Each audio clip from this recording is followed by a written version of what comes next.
கட்டுக்கட்டாக பணம் எடுக்கப்பட்டப்ப என்ன சொன்னாங்க பார்த்தீங்களா, பினாமி வச்சிருக்காருன்னாங்க. அந்த செந்தில் பாலாஜி இன்னைக்கு திமுகவில் முதன்மை தலைகர்த்தா. கேட்டால் வந்து இதெல்லாம் பேசாதீங்க, பாஜக வந்துடும், பாஜக பூந்துடும். இந்த பாஜக பூச்சாண்டி எவ்வளோ காலத்து கட்டுவீங்க?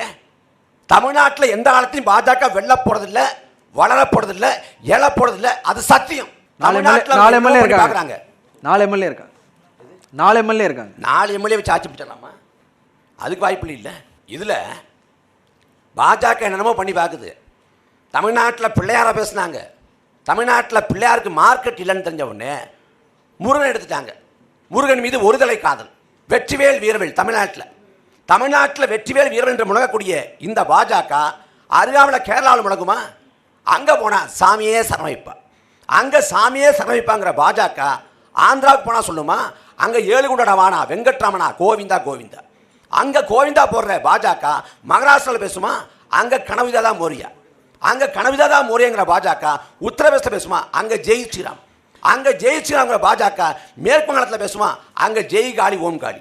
அங்கே ஜெய் காளி ஓம் காளிங்கிற பாஜக ஒரிசாவில் பேசுவான், அங்கே ஜெய் ஜெகநாத். எந்த மாநிலத்துக்கு போகிறாங்களோ அதுக்கு ஏற்ற மாதிரி முழக்கம் போடுவாங்க. தமிழ்நாட்டில் என்னென்னமோ பண்ணி பார்க்குறாங்க, கதைக்கு ஆகலை. பாஜக முடிஞ்சு போன கதை எழாது. அதுக்கு சான்று என்னன்னா, ஒரு 2 மாதம் இருக்கும். பாஜகவோட மாநில நிர்வாகி ஒருத்தர் நயினா நாகேந்திரன்கிட்ட கேட்குறாரு, ஐயா நாங்கள் போனோம்ங்கய்யா, எல்லா ஊருக்கும் போனோம், வரவேற்பாக இருக்கிறது இருக்குங்கய்யான்னு. என்ன சொல்கிறாங்க மக்கள்? அதாவது நீங்கள் வாங்க, சோறு கூட போடுறோம், ஆனால் ஓட்டு மட்டும் போட மாட்டேன்னு சொல்கிறாங்க. இதான் தமிழ்நாட்டில் பாஜக நிலை. தமிழ்நாட்டில் 2021 சட்டமன்ற பொதுத் தேர்தலின் போது பாஜகவை சேர்ந்த சட்டமன்ற வேட்பாளர்கள் மோடி படத்தை அமித்ஷா படத்தை போடாமல் எம்ஜிஆர் படத்தை ஜெயலலிதா படத்தை போட்டு போனாங்க. மோடி படத்தை அமித்ஷா படத்தோடு போனால் விழுற ஓட்டும் விழாதுன்ட்டு. இப்போ இவங்களுக்கு கிடைச்சிருக்கக்கூடிய திருப்பிச்சு என்னன்னா, மதுரை திருப்பரங்குன்றம் மலை அவங்க ஏற்றணும், கார்த்திகை தீபம் ஏற்றணுங்கிறாங்க. கார்த்திகை முடிஞ்சு 20 நாள் ஆச்சு, இப்போ ஏற்றணும். ஏன்னா ஏற்ற முற்படுவது கார்த்திகை தீபம் இல்லை, கலவரத்தீ. அந்த கலவரத்தீயை ஏற்றுவதற்கு முதலாக தீக்குச்சியை வந்து பற்ற வச்சு கொடுத்தது திமுக. ஏன்னா அந்த திருப்பரங்குன்ற மலை மேலே தர்கா இருக்க விஷயமே பொது சமூகம் தெரியாது. எப்போது தெரியும்? பிப்ரவரி டிசம்பர் 25 2024 அன்னைக்கு அபுதாகிர்னு ராஜபாளையத்தின் ஒருத்தர் போறார், வழிபாடு செய்ய ஆடு கோழி பலிட போறார். போறப்ப தமிழ்நாடு அரசின் காவல்துறை அனுமதி மறுக்கிறது. 300 ஆண்டுக்கு மேலே ஆடு கோழி பலியிட்டு அங்கே வழிபாடு செய்றாங்க. திடீர்னு காவல்துறை அனுமதி மறுக்குது. அதுக்கு பிறகு 1 மாத காலம் அந்த பிரச்சனை போயிட்டு இருக்கு. அப்போ தமிழக அரசின் சார்பில் சொல்லப்படுவது, அந்த தர்காவில் ஆடு கோழி பலியிறத அறநிலைத்துறை அமைச்சகம் விரும்பலை. தர்கா வக்ஃப் வாரியத்தின் கட்டுப்பாட்டில் இருக்கா, அறநிலைத்துறை கட்டுப்பாட்டில் இருக்கா? அப்போ தர்காவில் ஆடு கோழி பலிடக்கூடாதுன்னு சொல்கிறதுக்கு அறநிலைத்துறை அமைச்சகம் யாரு, தமிழக அரசின் காவல்துறை யாரு? அப்போ திட்டமிட்டு ஒரு பிரச்சனையை உருவாக்குறாங்க. பாஜகவுக்கு பாதி போட்டு திமுக கொடுக்குது. இன்னைக்கு பாஜக அதை பிடிச்சிக்கிட்டு அரசியல் பண்ணுறேன். இதில் எங்களை வந்து பாஜக பி டீம்ங்கிறது. அண்ணன் பேசுகிறப்ப நிறையா சொன்னாங்க, பார்ப்பன கடப்பாரன்னாங்க. இதில் திமுகவில் பார்ப்பனர்கள் சேர்க்கறது இல்லையா? இல்லை, அந்த வார்த்தையை சொன்னது சீமான் தானே சொன்னது. என்ன சொல்கிறேன், மைத்ரேயன் போய் சேர்ந்தார் திமுகவில், இலக்கியத்தில் பொறுப்பு கொடுத்துருக்காங்க. அவரும் பார்ப்பனர் தான். எஸ்வி சேகரும் இப்போ திமுக வழிபாட்டெலாம் இருக்கார், அவரும் பார்ப்பனர் தான். அதை கேட்டு என்ன சொல்லுவாங்க, நாங்கள் பார்ப்பனரை எதிர்க்கவில்லை, பார்ப்பனியத்தை எதிர்க்கிறோம். இப்போ அண்ணன் சீமான் பார்ப்பனிய கடப்பாரன்னு பேசினாங்களா, பார்ப்பன கடப்பாரன்னு பேசினாங்களா? பார்ப்பன கடப்பாரன்னு தான் பேசினாங்கன்னா உங்களுக்கு என்ன பிரச்சனை? நாங்கள் திராவிட கோட்டை தகப்பன்னு சொல்லலை, திராவிட குட்டிச்சவரை தகப்பன்னு தான் சொன்னோம். அதனால் நீங்கள் பெருசாக இது பண்ண வேண்டியதில்லை. இப்போ நான் என்ன கேட்குறேன், எங்களை பாஜக பக்கம் தள்ளுறீங்கல்ல, நாங்கள் தமிழர்கள் இந்துக்களே இல்லைங்கிறோம், தமிழர்கள் இந்துக்களே இல்லைன்னு சொல்கிறோம் நாங்கள். ஆனால் நாங்கள் வந்து சங்கியம், இந்துத்துவ ரத்தத்தில் ஊறி கிடக்கிறது. சாவர்கரின் கடவுள் என்ற முழங்கக்கூடியவர் உத்தவ் தாக்கரே. அந்த உத்தவ் தாக்கரே இந்தியா கூட்டணியில் இருக்காரு. அந்த உத்தவ் தாக்கரே மத சார்பட்டவரா இல்லை சமத்துவவாதியா? அவர் சனாதனியா இல்லை சமத்துவம் பேசக்கூடியவரா? உத்தவ் தாக்கரே குறித்து உங்கள் பார்வை என்ன? உத்தவ் தாக்கரே சங்கின்னு சொல்றீங்களா?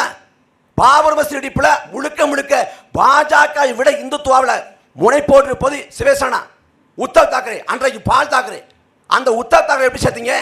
நீங்க பாஜக எதிர்ப்பில் வீசிக்க உறுதியோடு இருக்கா?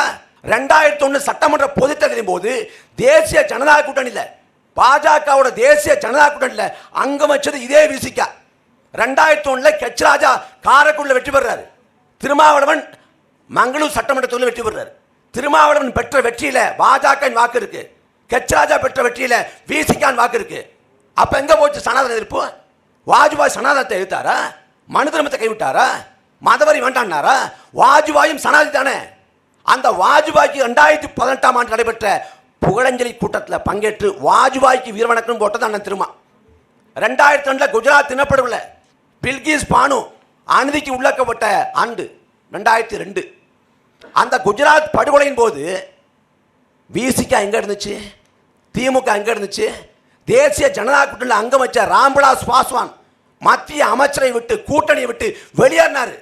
ஆனா கூட்டணியில் கடைசி வரைக்கும் தொடர்ந்தது திமுக. முரசொலி மாற இறக்கிற தருணம் வரைக்கும் பாஜகவோடு உறவில் இருந்தது திமுக. அதே போல குஜராத் இனப்படுகொலையின் போது கூட பாஜகவோடு உறவில் இருந்தது விசிகா. யார் மறுக்க முடியும்? போற போகல சொல்லிட்டு போயிடுறது. பெரியாரை விமர்சிக்கிறாங்க. 2002 காலகட்டத்தில் விசிகாவோட அதிகாரப்பூர்வ எடு தாய்மன். அதுல 9 மாதங்கள் கற்ற வருது. என்ன கற்ற?